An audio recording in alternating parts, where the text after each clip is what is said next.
Alors la transformation numérique aujourd'hui pour les entreprises françaises, qu'elles soient grandes, petites, du secteur de la distribution, du manufacturing, elle existe, elle est là. C'est quelque chose qui va faire changer énormément leur modèle économique.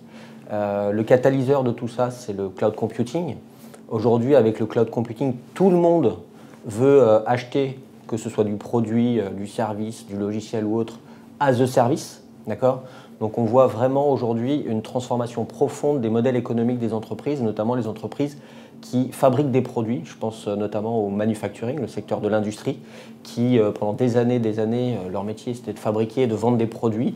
Aujourd'hui, de plus en plus, ces sociétés-là, leurs clients leur demandent un service, donc le produit plus un service associé, avec un paiement à l'utilisation.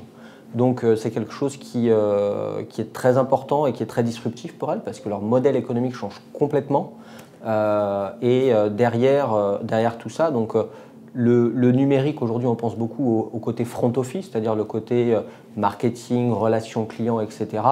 Mais la transformation numérique touche aussi le côté back office des systèmes d'information pour permettre justement aux sociétés de changer leur modèle économique. Et ce modèle économique est rendu possible grâce aux technologies d'aujourd'hui.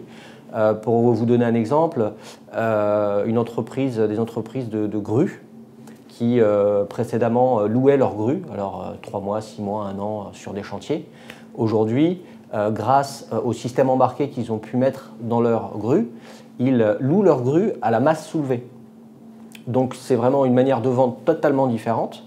Et il a fallu qu'ils repensent l'ensemble de leur modèle pour être sûrs de continuer à faire du chiffre d'affaires, de la marge et pas se retrouver dans une situation délicate financièrement.